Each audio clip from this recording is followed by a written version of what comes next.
வருகிறது. பாஜகவே பெண்கள் எதிரான ஒரு மனப்போக்கை தான் கொண்டு இந்திரா காந்தி அம்மையார் நமது நாட்டின் இரும்பு மங்கை, கேட்டும் சண்டையிட்டும் பெற்ற அவர்களுக்கு அந்த அளவுக்கு அதிகபட்ச உச்சபட்சமான தண்டனையான தூக்கு தண்டனையை அவனுக்கு விதிக்க வேண்டும். ஆனால் வட இந்தியாவிலெல்லாம் அவ்வளோ நகைகள் போட்டுட்டு அவங்க வெளியில் போக முடியாது. போனாங்க அப்படின்னா அவங்களுக்கு பிரச்சனை.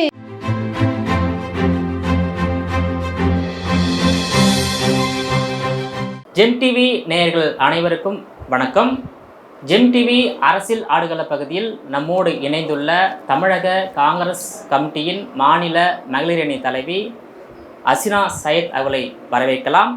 மேடம் வணக்கம். சுதந்திர தினத்தை முன்னிட்டு உங்களை சந்திப்பதில் நாங்கள் பெரும் மகிழ்ச்சி அடைகிறோம். அனைவருக்கும் இனிய சுதந்திர தின நல்வாழ்த்துக்கள். நமது இந்திய தேசம் சுதந்திரம் பெற்ற நாளென்று 78வது சுதந்திர தினத்தை நாம் அனைவரும் இந்த இந்திய மண்ணில் சுதந்திர காற்றை சுவாசித்து கொண்டிருக்கின்றோம். உங்கள் அனைவருக்கும் என்னுடைய மனமார்ந்த நல்வாழ்த்துக்கள். இப்போ பெண்களுக்கான சுதந்திரம் எப்படி இருக்கு? நீங்கள் பெண்கள் அரசியல் களத்தில் சந்திக்கக்கூடிய பிரச்சனைகள் என்ன? பெண்கள் அரசியல் வருவதற்கான வாய்ப்பெல்லாம் எப்படி இருக்குது? அதை பற்றி சொல்லுங்கள். வீரமங்கை வேலு நாச்சியார், ஜான்சி ராணி என்ற சுதந்திர வேள்வியில் சுதந்திர போராட்டம் ஆற்றிய வீராங்கனைகள் பலர் இருந்தாலும் அந்த காலம் முதல் இந்த காலம் வரை பெண்களை ஒரு போக பொருளாக தான் பார்க்கிறார்கள் என்பதுதான் பரவலான கருத்து. அந்த காலத்தில் மண், பெண், பொருள் என்றார்கள். இந்த காலத்திலும் பெண் என்றால் ஒரு அடிமை போலவும், ஆனால் அவளை ஒரு தாயாகவோ இல்லை ஒரு தந்தையாகவோ இல்லை ஒரு மனைவியாகவோ மதிக்க தெரிந்த நமது சமூகம் அதே பெண் வெளியில் வேலைக்கு சென்றாலோ இல்லை ஒரு அரசியல் களத்தில் ஈடுபட்டாலோ அவர்களை வரவேற்கக்கூடிய மனப்பக்குவம் அப்படிங்கிறது இன்னும் குறுகிதான் உள்ளது நமது சமூகத்தில் என்றால் அது மிகையாகாது. முக்கியமாக இந்த பாஜக அரசு ஆண்டு கொண்டிருக்கும் மாநிலங்களான உத்தரப்பிரதேசம், குஜராத்தில் எல்லாம் நீங்கள் எடுத்துக்கொண்டீர்கள் என்றால் பெண்களுக்கு எதிரான வன்கொடுமைகள் தலைவிரித்தாடுகிறது. பாஜகவே பெண்கள் எதிரான ஒரு மனப்போக்கை தான் கொண்டிருக்கிறது. ஏனால் அவர்களுடைய சித்தாந்தம் ஆர்எஸ்எஸின் சித்தாந்தம் பெண்களுக்கு எதிரான சித்தாந்தம். பெண்களுக்கான 33% இடஒதுக்கீடை இவர்கள் கொண்டு வருவேன் என்று பாராளுமன்றத்தில் ஒரு அமெண்ட்மெண்ட் பாஸ் செய்தார்கள். ஆனால் அது நிலுவைக்கு வந்ததா என்றால் இல்லை. அதை செயல்முறைப்படுத்தினார்களா என்றால் இல்லை. ஆகவே இந்த அரசு ஒரு பெண்கள் விரோத அரசு. பெண்களுக்கு எதிரான ஒரு மனப்பாங்கோடு இவர்கள் செயல்படுத்தி கொண்டிருக்கிறார்கள்.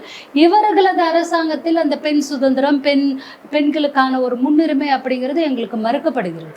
காங்கிரஸ் கட்சியில் பெண்களுக்கான அரசியல் வாய்ப்பெல்லாம் எப்படி இருக்கு? எங்களுடைய தலைவியே அன்னை சோனியா காந்தி அவர்கள் காங்கிரஸை தலைமையேற்ற எந்த அளவுக்கு திறமாக செயல்பட்டு கொண்டுள்ளார் என்பதை நீங்கள் பார்க்கத்தான் செய்கிறீர்கள். இந்திரா காந்தி அம்மையார் நமது நாட்டின் இரும்பு மங்கை, நமது நாட்டை எந்த அளவுக்கு திறம்பட ஒரு பிரதமராக இருந்து செயல்படுத்தினார் என்று நீங்கள் பார்த்தீர்கள். பிரதிபா பட்டேல், மீரா குமாரிஜி, இப்படி பெண்கள் என்றாலே அரசியல் களங்களில் அவர்களை முன்னிறுத்தி அழகு பார்த்த ஒரு கட்சி காங்கிரஸ். எங்களுடைய கட்சியில் பெண்களுக்கு உண்டான அந்த முன்னுரிமை என்பதை கொடுக்க பல வகைகளில் அவர்கள் தங்களை ஆயத்தப்படுத்தி கொண்டு பல வகைகளில் அது கொடுக்க முனைப்போடு செயல்பட்டு கொண்டிருக்கிறார்கள். இது மேலும் மேலும் இது முனைப்போடு செயல்பட்டு இன்னும் பெண்களுக்கு உண்டான அதிகாரங்கள் அதிகப்படியாக கொடுக்கப்பட வேண்டும். இப்போ நீங்கள் காங்கிரஸ் கட்சியுடைய மாநில மகளிரின் தலைவியாக இருக்கீங்க. இந்த பொறுப்புக்கு வருவதற்கு முன்பாக நீங்கள் சந்தித்த ஏதேனும் சுவாரஸ்யமான சவால்கள் இருக்கின்றதா? நான் கிட்டத்தட்ட மாணவர் பருவத்திலிருந்து காங்கிரஸில் தான் இருந்தேன். இளைஞர் காங்கிரஸில் நான் அப்போது இளைஞர் காங்கிரஸில் இருந்தபோது தேர்தலில் களம் கண்டுள்ளேன். இளைஞர் காங்கிரஸின் பொறுப்பாளராக ராகுல் காந்தி அவர்கள் இருந்துள்ளார். மகளிர் காங்கிரஸில் கிட்டத்தட்ட 14 வருட பயணம் என்னுடைய மாவட்டத்தில் மகளிர் காங்கிரஸ் தலைவியாக இருந்திருக்கிறேன். பின் பேரண்ட் பாடியில் மாவட்ட துணைத் தலைவியாக இருந்திருக்கிறேன். பின்னர் அகில இந்திய மகளிர் காங்கிரஸ் பொறுப்பாளராக கிட்டத்தட்ட 9 வருடம் இந்தியாவில் அத்தனை முனைகளிலும் என்று சொல்லலாம். காஷ்மீர் முதல் கன்னியாகுமரி வரை நான் பல இடத்தில் தேர்தல் களம் பணியாற்றியுள்ளேன். மகளிர் காங்கிரஸுக்கு பொறுப்பாளராக இருந்துள்ளேன். கேரளா, தெலுங்கானா, ஆந்திரா, லக்ஷதீப், அந்தமான் என்ற காஷ்மீர் முதல் கன்னியாகுமரி முதல் காஷ்மீர் வரை என்பது போய் அதையும் தாண்டி தீவுகளிலும் நான் மகளிரை சந்தித்துள்ளேன். ஆதி திராவிட மகளிர்கள், முக்கியமாக மலைவாழ் பகுதியில் வாழக்கூடிய மகளிர்கள் என்று பலவிதமான மகளிர்களை நான் சந்தித்துள்ளேன். ஆனால் எங்கு சென்றாலும் அந்த மகளிருக்கு என்கிற ஒரு முன்னுரிமை நாங்கள் போராடிதான் பெற வேண்டியுள்ளது. அப்படியே அதை தட்டில் வைத்து கொடுத்து விடுவதில்லை. எங்களுக்கு வேண்டிய எங்களுடைய நாற்காலியை நாங்கள் போராடி தான் எடுக்க வேண்டிய ஒரு கட்டாய சூழலில் தான் நாங்கள் இருக்கிறோம். பெண்களுக்கு அரசியல் என்பது ஒரு வேள்வி. அந்த வேள்வியை தாண்டி வருவதற்கு நானும் பல பரீட்சைகளை சந்தித்தேன். இன்னும் என்னுடைய இலக்கை நான் எட்டவில்லை. அந்த எலக்ட்ரோல் பொசிஷன் அப்படிங்கிற இலக்கை நோக்கி தேர்தல் அரசியல் அப்படிங்கிற அந்த இலக்கை நோக்கி நான் பயணித்து கொண்டுள்ளேன். இப்போது தமிழ்நாடு மகளிர் காங்கிரஸ் தலைவியாக என்னுடைய தலைமையில் பல பெண்களை ஒருங்கிணைத்து உள்ளாட்சி தேர்தலை சந்திக்கக்கூடிய ஒரு காலகட்டங்களில் நாங்கள் இருந்து கொண்டுள்ளோம். மாநில அளவில் நான் சுற்றுப்பயணம் மேற்கொண்டு நல்ல பெண்களை, அதாவது கட்சியில் ஈடுபாடு உள்ள பெண்களை நான் கட்சியில் இணைத்து கொண்டிருக்கின்றேன். வருகிற உள்ளாட்சி தேர்தலில் எங்கள் பெண்களுக்கு உண்டான சதவீதத்தை நான் கேட்டும் சண்டையிட்டும் பெற்று அவர்களுக்கு கொடுப்பேன். அந்த அளவுக்கு எங்களுடைய டீம் ஸ்பிரிட் இருந்து கொண்டுள்ளது. எங்களுடைய மாநில தலைவர் அண்ணன் செல்வ பிறந்தகை அவர்கள் பெண்களுக்கு ஒரு முன்னுரிமை கொடுக்கக்கூடிய ஒரு தலைவராக இருந்து கொண்டுள்ளார். எங்களுடைய செயற்குழு கூட்டத்திற்கு அவர் வரும்போது கூட நீங்கள் எல்லாம் நன்றாக உழையுங்கள், நான் உங்களுக்கு உண்டான முன்னுரிமை கொடுப்பேன் என்று அண்ணன் அவர்கள் வாக்களித்துள்ளார். அதுபோலவே இந்த உள்ளாட்சி தேர்தலில் எங்களுடைய கட்சியில் முக்கியமாக மகளிர் காங்கிரஸில் வேலை செய்யக்கூடிய பெண்களுக்கு உண்டான முன்னுரிமை கொடுக்கப்படும் என்று நான் உறுதியாக நம்புகிறேன். இப்போ அடுத்து 2026 நடைபெறுகின்ற சட்டமன்ற தேர்தலில் நீங்கள் போட்டியிட விருப்பம் இருக்கு உங்களுக்கு? கண்டிப்பாக போட்டியிட விருப்பம் என்பதை விட 33% பெண்களுக்கு இடஒதுக்கீடு என்பது தமிழ்நாடு மகளிர் காங்கிரஸ் தலைவி நான் பெண்களுக்காக உழைத்து கொண்டுள்ளேன், இந்த கட்சிக்காக உழைத்து கொண்டுள்ளேன். அப்படி என்றால் எனக்கு ஒரு முன்னுரிமை கொடுக்கப்பட வேண்டும். பாராளுமன்ற தேர்தலில் அது எதிர்பார்த்தது ஒன்றுதான், போன சட்டமன்ற தேர்தலிலும் எதிர்பார்த்த ஒன்றுதான். நான் ஒரு இஸ்லாமிய சமூகத்தை சார்ந்த சிறுபான்மையினர் சமூகத்தை சார்ந்த ஒரு பெண்ணாக இருக்கும்போது எனக்கு உண்டான முன்னுரிமை கண்டிப்பாக அளிக்கப்பட வேண்டும். அதை நான் போராடி பெறுவேன். மாநில அரசியலில் கவனம் செலுத்திங்களா இல்லை தேசிய அரசியலில் கவனம் செலுத்திங்களா? அதாவது மாநில அரசு என்பது சட்டமன்ற தேர்தல், தேசிய அரசியல் என்பது நாடாளுமன்ற தேர்தல். தமிழ்நாடு மகளிர் காங்கிரஸ் தலைவியாக நான் இருக்கிறேன். 2026 முதல் சட்டமன்ற தேர்தல் தான் வருகிறது. கண்டிப்பாக சட்டமன்ற தேர்தலுக்கு உண்டான வேலைகளில் தான் நான் ஈடுபடுவேன். இப்போது காங்கிரஸ் கட்சியில் உங்களுக்கு பிடிச்ச சித்தாந்தம் என்ன, பிடித்த விஷயங்கள் என்ன? செக்யூலரிசம், வேற்றுமையில் ஒற்றுமை என்பது தான் நமது நாட்டின் சித்தாந்தம். அந்த சித்தாந்தத்தை முன்னிறுத்தி செயல்படுத்தக்கூடிய ஒரே கட்சி காங்கிரஸ் தான்.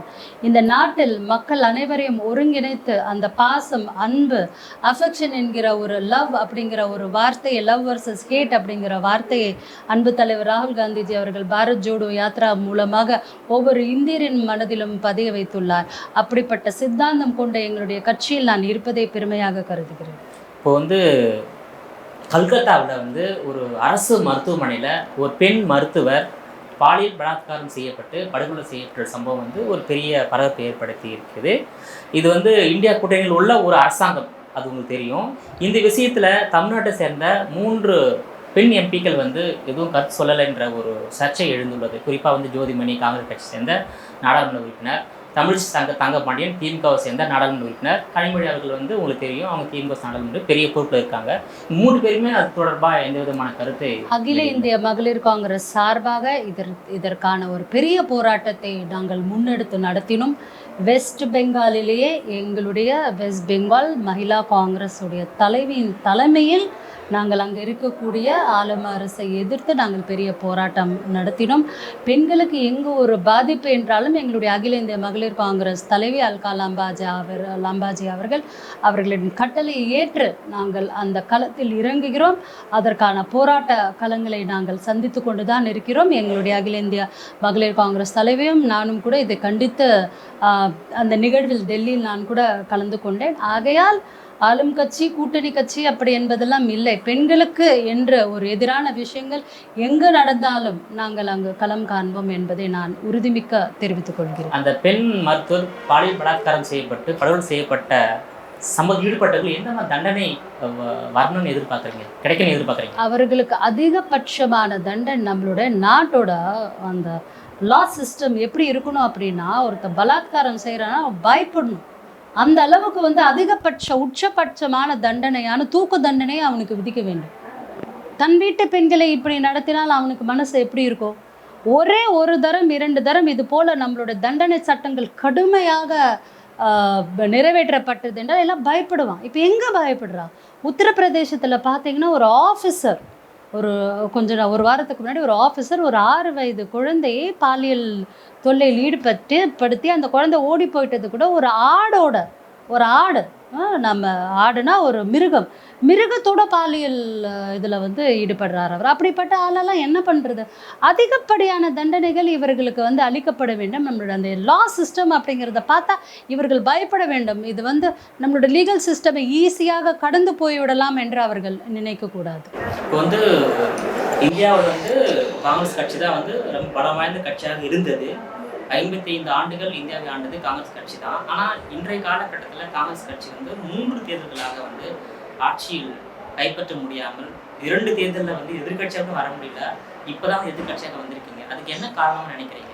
இன்னும் நாங்கள் தான் பலமான கட்சி. ஒரு சில குறுக்கு மேக்ஸ்னாலேயும், அதாவது கணிதங்கள்னாலையும், ஒரு சில குறுக்கு ஸ்டாட்டிஸ்டிக்ஸ்னாலையும் ஒரு 0.1% 2% விதத்தில் வந்து இவர்கள் ஆட்சியை பிடித்து விடுகிறார்கள். ஆனால் நீங்கள் இந்தியா என்கிற ஒரு நாட்டை நீங்கள் எடுத்துக்கொண்டீங்கள் என்றால் பெரும்பாலான மாநிலங்களை வந்து எங்களோட அலையன்ஸ் கூட்டணி தான் ஆண்டு கொண்டு இருக்கிறது. மாநிலத்தில் அலையன்ஸ், ஜார்க்கண்ட், தமிழ்நாட்டில் காங்கிரஸ் அலையன்ஸ் இல்லைங்க, எங்களோட அலையன்ஸ் கூட்டணிகள் ஆண்டு கொண்டு இருக்கிறது. அப்படின்னா வெஸ்ட் பெங்காலில் யார்? திரிணாமுல் காங்கிரஸ். ஓகே, டெல்லியில் யார்? அதை மாதிரி சொல்கிறேன். எல்லா இடத்துலையும் பாஜக இல்லை என்று சொல்ல வருகிறேன். அதாவது வந்து இந்தியா என்று எடுத்துக்கொண்டீங்கன்னா 75% இந்தியா அலைன்ஸ் தான் ஆண்டு கொண்டு இருக்கிறது. 25% தான் இவர்கள் வந்து தன்னிச்சையாக ஆளக்கூடிய மாநிலங்களாக இருக்கிறது. ஒரு 1.5% ஓட்டுகளில் வந்து இவங்க வந்து ஆட்சியை கைப்பிடித்து விட்டார்கள் என்றால் இவர்கள் வந்து மெஜாரிட்டேரியன் அரசு கிடையாது. இந்த அரசு ஒரு மைனாரிட்டி அரசு. சந்திரபாபு நாயுடு அவர்கள் அப்புறம் நிதிஷ்குமார் அவர்களுடைய ஆதரவு இல்லை என்றால் இந்த ஆட்சி எப்போது வேண்டுமென்றாலும் கவிழ்ந்துவிடும். அப்படிப்பட்ட ஒரு ஆட்சியை நீங்கள் எப்படி மெஜாரிட்டி ஆட்சி என்று சொல்லலாம்? போன தரமும் அவர்கள் அப்படிதான். எல்லா கூட்டணியும் ஒன்று சேர்ந்தால் இந்த நாட்டில் எதிர்க்கட்சிகள் ஒரு பலமான எதிர்க்கட்சிகளாக இருக்கிறது. போன 2 தரமும் கூட நீங்கள் எல்லா கட்சிகளும் ஒன்று சேர்த்தால் நாங்கள் பலமானதாக தான் இருந்தோம். இவர்களோட அலையன்ஸில் இருந்தவங்களாம் வெளியேறினார்கள். சிவசேனா, அகாலிதள் இவர்களெல்லாம் வெளியேறினார்கள். இவங்க போடுற ஒரு சில மேக்ஸில் கணிதத்தில் இவங்க சக்சீட் ஆகிடுறாங்களே ஒழிய உத்தரப்பிரதேசமே இவர்களை தூக்கி வெளியே அனுப்பிச்சிருக்கிறது. பத்ரிநாத்தில் இவர்கள் தோற்றுள்ளார்கள். அயோத்தியாவில் இவர்கள் தோற்றுள்ளார்கள். எப்படி இந்த ஆட்சி வந்து பெரும்பான்மை ஆட்சி என்று நீங்கள் சொல்கிறீர்கள்? கிடையாது. இல்லை, போன தரமும் அப்படிதான், கடந்த 2 முறையும் அப்படிதான். நீங்கள் ஒட்டுமொத்தமாக அப்போ வந்து ஒருங்கிணைக்காமல் இருந்தோம். ஒருங்கிணைத்து நீங்கள் பார்த்தீர்கள் என்றால் இவர்கள் எப்போதுமே சிறுபான்மை ஆட்சியாக தான் இருந்துள்ளார்கள். இது பாஜக சிறுபான்மை ஆட்சி தான். இப்போ வந்து தமிழக முதலமைச்சர் மு.க. ஸ்டாலின் அவர்கள் பார்த்தீங்கன்னாக்கா ஒரு மலரை வந்து வெளியிட்டிருக்காரு. அதாவது 3 ஆண்டுகள் ஆட்சி தலைநிமிர்ந்து தமிழ்நாடு சொல்லிட்டு, அது எப்படி பார்க்குறீங்க? தமிழ்நாடு தலை நிமிர்ந்துள்ளது. நான் ஏற்கனவே உங்களுக்கு சொன்ன மாதிரி நான் இந்தியாவில் பல இடங்களில் வந்து வேலை செய்துள்ளேன். ஏபிஆர்வாக எலெக்ஷனும் நான் நடத்தியுள்ளேன். வேறு எங்கும் இல்லாத அளவிற்கு பெண்களுக்கு ஒரு பாதுகாப்பான சூழல் நம் தமிழகத்தில் நிலவுகிறது. பெண்களை மதிக்கிறார்கள், தாயாக பார்க்கிறார்கள். அந்த உமன் சென்டிமெண்ட் அப்படிங்கிறது அதிகப்படியாக இருக்குது. இந்த மாதிரி கொள்ளை, பெண்கள் பாலியல் பலாத்காரம் என்பதில் வந்து தமிழ்நாடு மிகவும் 0.1% கூட நம்ம ஊரில் அந்த மாதிரி விஷயங்கள் நடக்கிறதில்ல. வட மாநிலங்களை நீங்கள் கம்பேர் பண்ணும்போது யூபியிலலாம் டெய்லி நடக்கும். டெய்லி கேங் ரேப் நடக்குது, டெய்லி பிரச்சனைகள் நடக்குது. பட் தமிழகம் பெண்களுக்கு ஒரு அமைதி. நம்ம இங்கே நிறைய நகையை போட்டுட்டு நம்ம வெளியில் போயிடலாம். நான்லாம் டெல்லி போனோன்னா நான் ஒரு திக்காக ஒரு தாலி செயின் போட்டிருந்தா கூட என்னை கேட்பாங்க, நீ எப்படி இவ்வளோ திக்கான ஒரு செயின் போட்டிருக்கேன்னுட்டு. இப்போ போராட்டத்துக்கு நாங்கள் ஒரு 103 பேர் டெல்லி போயிருந்தோம். பெண்களுக்கு எதிரான அந்த பாஜகவோட அரசை கண்டித்து 33% உமன் ரிசர்வேஷன் வலியுறுத்தி 29ஆம் தேதி ஜூலை பெரிய போராட்டம் நடந்தது. அப்போ நம்ம பெண்களாம் நிறைய பெரிய பெரிய செயின் போட்டிருக்கும் போது அங்கே லேடிஸ் கேட்குறாங்க, எப்படி நீங்கள் இதெல்லாம் போட்டுட்ருக்க முடியாது? நம்ம பெண்களுக்கு அது ஒன்றுமே புரியல. ஏன்னா அது வந்து அவங்களுக்கு ஒரு சாதாரண நிகழ்வு. ஆனால் வட இந்தியாவிலலாம் அவ்வளோ நகைகள் போட்டுட்டு அவங்க வெளியில் போக முடியாது. போனாங்க அப்படின்னா அவங்களுக்கு வந்து பிரச்சனை வருகிறது. அதனால் அவங்க அப்படி நடக்க முடியாது. ஆகவே ஒரு அமைதியான நல்ல ஒரு அருமையான சூழல் தமிழ்நாட்டில் நிலவி கொண்டிருக்கிறது. மாண்புமிகு தமிழக முதல்வர் ஒரு நல்லாட்சியை கொடுத்துள்ளார். அவர் கொடுத்த நல்லாட்சியின் காரணமாக தான் நாம் 40க்கு 40 எம்பியும் தமிழக பாண்டிச்சேரியில் ஜெயிக்க முடிந்துள்ளது. வருகிற உள்ளாட்சி தேர்தலிலும் இந்த வெற்றி பதாகைகள் தொடரும். இல்லை, தமிழ்நாட்டில் சென்னையில் வந்து கொள்ளை அதிகரிச்சு சம்பவம் நீங்கள் பார்த்துருக்கீங்க. அதான் நான் சொல்கிறேன்ல, வட மாநிலங்களை கம்பேர் பண்ணும்போது நம்ம இடத்துல வந்து குறைவு அப்படின்ட்டு சொல்கிறேன். சாம்சன் கொலை வழக்கு எப்படி பார்க்குறீங்க? தலைநகர்லேயே கொலை நடந்திருக்கு, ஒரு தேசிய கட்சி மாநில. அதுதான் வந்து போலீஸ் உடனடியாக என்கவுண்டரில் ஈடுபட்டு விட்டார்கள் இல்லையா? ஸோ அதனால் ஸ்காட்லாந்து போலீஸ்க்கு இணையான போலீஸ் நமது தமிழக போலீஸ். ஸோ நம்மளோட தமிழகத்தில் உள்ள இந்த லா அண்ட் ஆர்டர் சுச்சுவேஷனை பாதுகாக்கிறதுல அவங்களுக்கு முன்பு அவங்க தான். ஆகையால் அவங்க நம்மளோட லீகல் சிஸ்டம் அந்த அளவுக்கு துரிதமாக செயல்பட்டு உடனடியாக நடவடிக்கை எடுத்து விட்டார்கள். இப்போ வந்து மறைந்த முன்னாள் முதலமைச்சர் கலைஞருடைய 100ஆண்டு விழாவை முன்னிட்டு 100 ரூபாய் நாணய வெளியீட்டு விழா நடக்குது சென்னையில். அதில் வந்து மத்திய அமைச்சர் ராஜ்நாத் சிங், எல் முருகன் வந்து கலந்துக்கிறாங்க. அதுபோல் மாநில தலைவர் அண்ணாமலை அவர்கள் கலந்துக்கிறாங்க. இது மூலம் பார்த்தீங்கன்னாக்கா பாஜகவுக்கும் திமுகவுக்கும் ஒரு உறவு கூட்டணி ஏற்பட வாய்ப்பு இருப்பதாக நினைக்க தோன்றுகிறது. கலைஞர் என்பது ஒரு சகாப்தம், அவர் ஒரு சகாப்தம். அவரை புகழ்வதற்கு வார்த்தைகள் இல்லை. நம் தமிழகமே புகழக்கூடிய ஒரு தலைவர். அவருடைய 100ஆண்டு விழாவில் ஆளும் மத்திய அரசு பங்கேற்பது என்பது நமக்கெல்லாம் பெருமை. இல்லைனா அவங்க நம்மளை பாய்காட் தான் பண்ணிட்டு இருந்தாங்க. அது ஒரு பெருமையான விஷயமா பார்க்கணும். அவங்கள பாஜக அப்படின்னு பார்க்கறத விட மத்திய அரசு பங்கேற்குது, நம்மளுடைய மாநில முன்னாள் முதல்வரை கௌரவிப்பதற்கு அப்படின்ட்டு நம்ம பார்க்க வேண்டும் என்பது என்னுடைய கோரிக்கை. ஏன்னா பல விஷயங்கள்ல திமுக அரசு கொண்டு வந்த பல திட்டங்களுக்கு வந்து முட்டுக்கட்டையாக இருந்தது மத்திய பாஜக ஆளுநர் அவர்கள். ஆனா இந்த விஷயத்துல மட்டும் ஒரு இவங்களோட திமுக ஒற்று போயிருந்ததுன்னா தமிழ்நாட்டுக்கு இந்நேரம் பட்ஜெட்ல வாரி வழங்கியிருப்பாங்க இல்லைங்க. பீகாரில் கொடுத்த மாதிரி, ஆந்திராவில் கொடுத்த மாதிரி. இதெல்லாம் ரூமர்ஸுங்க. நாங்கள் எங்களுடைய சுயமரியாதை கொள்கைகளில் நாங்கள் வந்து தெளிவாக இருக்கோம். எங்களோட கூட்டணி கட்சிகளும் தெளிவாக இருக்குது. நாங்கள் திமுக தலைமையிலான ஒரு ஆட்சியை இங்கே சந்தித்து கொண்டிருக்கிறோம். நாங்கள் எங்களுடைய தார்மீக அந்த திராவிடன் பாரம்பரியத்தில் அவங்க தெளிவாக இருக்காங்க. நாங்கள் எங்கள் செக்குலர் பாரம்பரியத்தில் நாங்கள் தெளிவாக இருக்கோம். அதனால் பாஜக ஒரு மத்திய அரசாக அவர்களுடைய அரசு எங்களுடைய ஒரு அரசு நிகழ்வில் பங்கேற்கிறதெல்லாம் நீங்கள் அரசியலாக பார்க்க முடியாது. அது ஓகே மேடம். இப்போ வந்து 1967 வந்து காங்கிரஸ் ஆட்சி இருந்தது தமிழ்நாட்டில். இப்போ ஒரு 57 ஆண்டுகளாக தமிழ்நாட்டில் காங்கிரஸ் கட்சி ஆட்சி அமைக்க முடியல. மீண்டும் தமிழ்நாட்டில் காங்கிரஸ் தலைமையில் காமராஜர் ஆட்சி அமைக்க வாய்ப்பு இருக்கா? அதுக்கான கண்டிப்பாக ஒரு காங்கிரஸோட அடிமட்ட தொண்டராக எங்களோட கட்சியில் இருக்கக்கூடிய ஒவ்வொரு தொண்டர்களும் விரும்பக்கூடிய விஷயம் காங்கிரஸ் மீண்டும் ஆட்சி அமைக்க வேண்டும் என்றது. அது எங்களோட கட்சியோட அடிப்படை கொள்கை. இதை யாரும் வேண்டாம் என்று சொல்ல முடியாது. அதற்கான முயற்சிகளில் எங்களோட தலைவர்கள் ஈடுபட்டு கொண்டுள்ளார்கள். கண்டிப்பாக நாங்கள் அனைவரும் அதற்கான உழைப்பில் ஈடுபட்டு கொண்டு தான் உள்ளோம். இப்போ திமுக தலைமையிலான கூட்டணியில் காங்கிரஸ் இடம்பெற்று சட்டமன்ற தேர்தல் சந்திக்கும் போது எப்படி நீங்கள் காங்கிரஸ் கட்சி ஆட்சி அமையும், காமராஜர் ஆட்சி மீண்டும் கொண்டு வருவீங்க? ஒன்றும் நீங்கள் உங்கள் காங்கிரஸ் தலை இதெல்லாம் எங்களோட மேலிடம் முடிவு பண்ண வேண்டிய விஷயம். இதெல்லாம் நீங்கள் என்னோட கேட்க முடியாது. மேலிடம் முடிவு பண்ண வேண்டிய விஷயத்த நீங்கள் தமிழ்நாடு காங்கிரஸ் கமிட்டி தலைவரை கேட்க வேண்டிய கேள்விகள். என்கிட்ட வந்து கட்சி சம்மந்தப்பட்ட கேள்விகள், ஆர்கனைசேஷன் சம்மந்தப்பட்ட கேள்விகளை தான் நீங்கள் கேட்க முடியும்.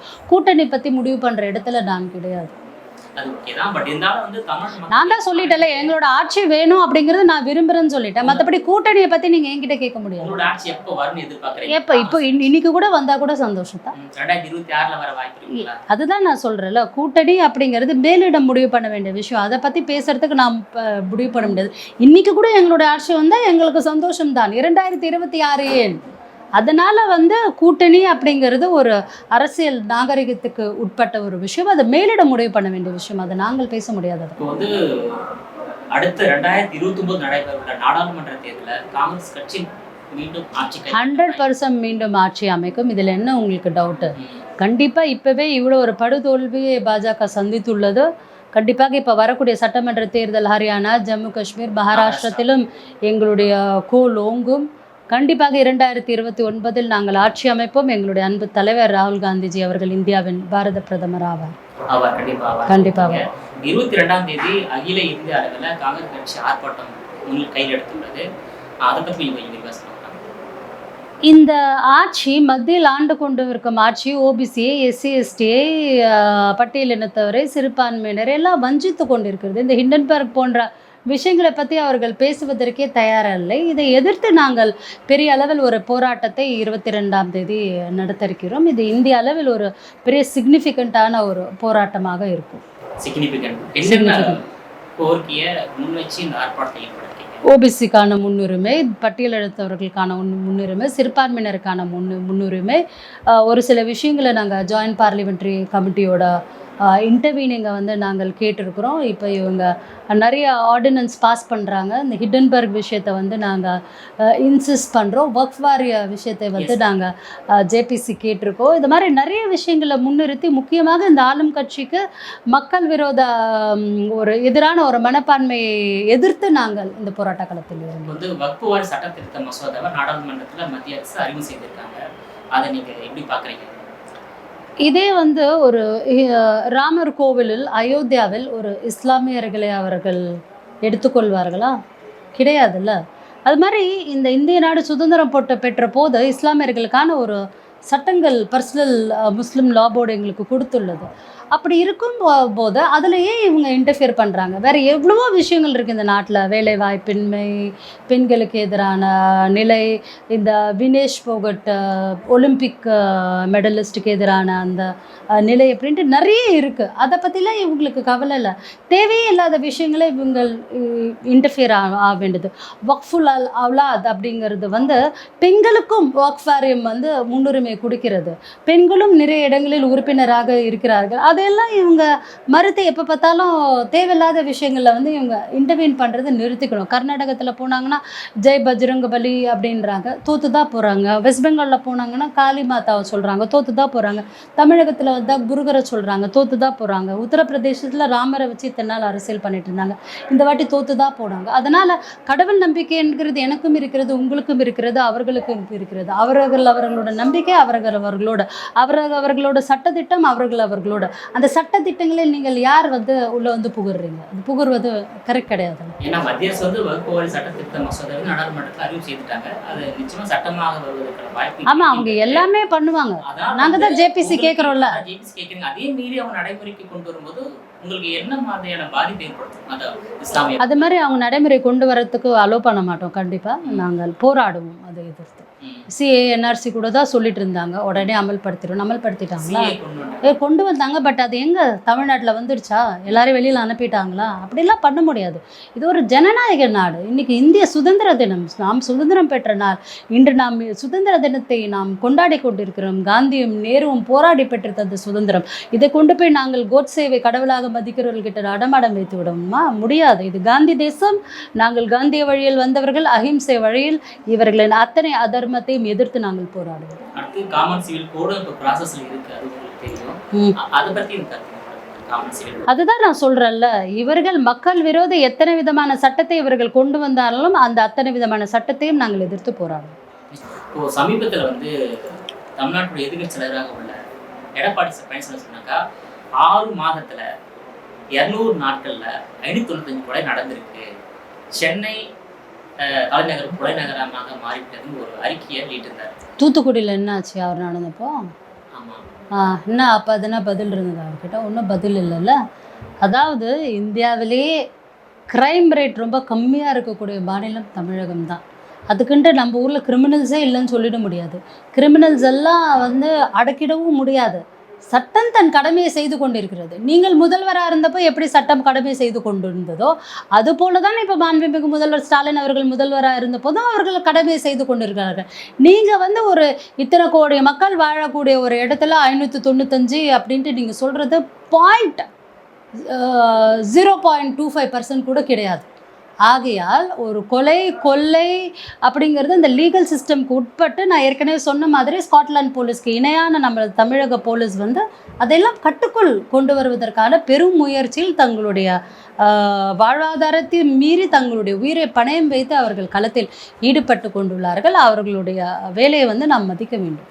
இப்போ 3 ஆண்டு கால திமுக ஆட்சியில் நீங்கள் வந்து இந்த விழுப்புரம் மாவட்டம், செங்கல்பட்டு, கள்ளக்குறிச்சியில் ஒரு தொடர்ந்து 3 மாவட்டங்களில் ஒரு 100 பேர் வந்து விஷ சாராயம் அறிந்து மரணம் அடைஞ்சிருக்காங்க. எப்படி இதை பார்க்குறீங்க? சாராயம் எங்கே இருந்தாலும் அதை நாங்கள் கண்டிக்கிறோம். அது எந்த வகையில் இருந்தாலும் கண்டிக்கிறோம். பெண்களின் தாலியை பறிக்கக்கூடிய சாராயத்தை நாங்கள் கண்டிக்கிறோம். ஸோ இப்படிப்பட்ட சாவுகள் நிகழக்கூடாது. அதற்காக தமிழக அரசு தங்களால் முடிந்த அத்தனை கட்டமைப்பு வேலைகளையும் செய்து கொண்டுள்ளது. டாஸ்மாக் என்பது லீகலாகவே கிடைக்கிறது. லீகலை விட்டுட்டு இல்லீகலாக போய் குடிக்கக்கூடிய குடிமகன்களை நாங்கள் என்னவென்று சொல்வது? அவர்களுடைய குடும்பத்தை பற்றி கவலை இல்லாத ஒரு தாந்தவனை போக்கான குடிமகன்கள் தான் இப்படி செய்து கொண்டிருப்பார்கள். ஆகையால் குடிமகன்களும், நமது இந்திய நாட்டின் குடிமகன்களும் நமது கடமையை உணர்ந்து அதை நிவர்த்தி செய்து கொள்ள வேண்டும். அதான் உங்களுடைய கருத்தை. ஆமாம். ஏன்னா 2023 தான் செங்கல்பட்டுல விழுப்புரத்துல ஒரு 22 பேர் விஷசாராயம் மருந்து மரணம் அடைச்சிட்டாங்க. ஸோ அதன் பிறகு தமிழக அரசு அலட்சியம் இருந்த காரணமாகத்தான் ஒரு ஆண்டுல கள்ளக்குறிச்சியில 70 பேர் மரணம் அடைந்த காரணமாக இருக்காங்க. தமிழக அரசு போய் தமிழக அரசு போய் கள்ளச்சாராயம் காசு சொல்கிறாங்களா, இல்லை தமிழக அரசு போய் கள்ளச்சாராயத்தை குடிக்க சொல்கிறாங்களா? அப்படி கள்ளச்சாராயத்தை குடிக்க சொன்னால் ஏன் டாஸ்மாக்னு சொல்லிட்டு அவங்க லீகலாக ஓப்பன் பண்ணி வச்சுருக்காங்க. அங்கே இருக்கக்கூடிய அந்த கள்ளச்சார வியாபாரிகளை கட்டுப்படுத்த வேண்டிய கடமை யாருக்கு உள்ளது? அங்கே இருக்கக்கூடிய போலீஸ் ஆஃபீஸர்ஸ்க்கு உள்ளது. காவல்துறை அதோட கடமையை அவர்கள் செய்து கொண்டுள்ளது. அப்படி செய்து கொண்டு இல்லாத காவல்துறையினரை அரசாங்கம் சஸ்பெண்ட் செய்துள்ளது. அதுதானே ஒரு அரசாங்கம் செய்ய முடியும்.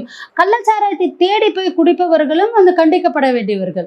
ஸோ அவர்களுக்கும் தங்களுடைய அந்த ரெஸ்பான்சிபிலிட்டியை உணர்ந்து செய்ய வேண்டும். ஆனால் சாராயம் எந்த வகையிலும் இருந்தாலும் சரி, டாஸ்மாகாக இருந்தாலும் சரி, கள்ளச்சாராயமாக இருந்தாலும் சரி, சாராயத்தை நாங்கள் ஆதரிக்கவில்லை. நாங்கள் அகிம்சை வழியில் வந்தவர்கள். கண்டிப்பாக சாராயத்தை நாங்கள் ஆதரிக்கவில்லை. சாராயம் எந்த வகையில் விற்கப்பட்டாலும் அதை நாங்கள் எதிர்க்கிறோம். ராஜாஜி பீரியட்ல முதலமைச்சர் இருந்தபோது மதுவிலக்கு கொள்கையை நடைமுறைப்படுத்திய அரசு காங்கிரஸ் அரசு. ஆனால் 71ஆம் ஆண்டு அதே மதுவிலக்கு கொள்கையை ரத்து செய்தது திமுக அரசாங்கம். இப்போ நீங்கள் திமுக அரசாங்கத்தில் கூட்டில் இருக்கீங்க. தமிழ்நாட்டில் பூர்ண மதுவிலக்கை வேண்டி பல்வேறு அரசு கட்சிகள் கோரிக்கை விடுத்து வராங்க. தமிழ்நாட்டில் பூர்ண மதுவிலக்கு கொள்கையை நடைமுறைப்படுத்த வாய்ப்பு இருக்கா? அதுக்கு தமிழக காங்கிரஸ் கட்சி கண்டிப்பாக நான் ஏற்கனவே சொன்னேன்ல, சாராயம் என்பது எந்த வகையான சாராயமாக இருந்தாலும் நாங்கள் இதை எதிர்க்கிறோம். பெண்களின் தாலியை சூறையாடுகிறது இந்த சாராயம். கண்டிப்பாக என்னுடைய தனிப்பட்ட கருத்து, டாஸ்மாகாகவும் இருக்கட்டும், இல்லை கள்ளச்சாராயமாகவும் இருக்கட்டும், பெண்களின் தாலியை பறிக்கக்கூடிய சாராயத்தை நான் எதிர்க்கிறேன். குடும்பத்தை சீரழிக்கக்கூடிய சாராயத்தை நான் எதிர்க்கிறேன். அது அரசே விற்றாலும் சரி, கள்ளச்சாராயமாக விற்றாலும் சரி, அதை நான் எதிர்க்கிறேன். அதை போய் குடிக்கக்கூடிய குடிமகன்களையும் நான் வன்மையாக கண்டிக்கிறேன். உங்களுக்கு அப்படியே குடித்தே ஆக வேண்டும் என்றால் டாஸ்மாக் இருக்கிறது. நீங்கள் அதை விடுத்து கள்ளச்சாராயத்தை போய் தேடி குடித்து ஏன் உங்கள் குடும்பத்தை சீரழிக்கிறீர்கள், பாழாக்குகிறீர்கள் என்பது என்னுடைய கேள்வி அவர்களுக்கு. சரி, கள்ளச்சாராயத்துக்கு மாற்றாக டாஸ்மாக்கு மாற்றாக கல்லுக்கு அனுமதி தர வேண்டும் என்ற கோரிக்கை வலுத்து வருகிறது. அதை பற்றி உங்க கருத்து என்ன? சாராயமே வேண்டான்றாங்க. கல்லும் போதை தானேங்க. கல்லும் அது ஒரு வகையான போதை தானேங்க. இல்லை அதுவும் ஒரு வகையான போதை தானே. டாடி என்பது ஒரு வகையான போதை தானே. ஆரோக்கியமான உணவு அப்படின்னா அதை எந்த அளவுக்கு கொள்முதல் பண்ண முடியும் அரசாங்கத்தால்? அவ்வளோ மரம் இருக்கா? விவசாயிகள் அவ்வளோ இது பண்ணுறாங்களா? அண்டை மாநிலங்கள்லாம் வழங்கப்பட்டிருக்கு அப்படின்னா அது அரசு பரிசீலிக்க வேண்டும். நான் கல்லுக்கும் எதிரானவள் தான். ஆமாம், கல்லுக்கும் எதிரான எந்த வகையான போதைக்கும் நான் எதிரானவள் தான். மேடம், சுதந்திர தினத்தன்று உங்களுடைய பொண்ணா நேரத்தை ஒதுக்கி ஜெம்டி நேயர்களுக்காக பல்வேறு தகவலை பகிர்ந்து கொண்டமைக்கு ரொம்ப நன்றி. ரொம்ப நன்றி. வணக்கம்.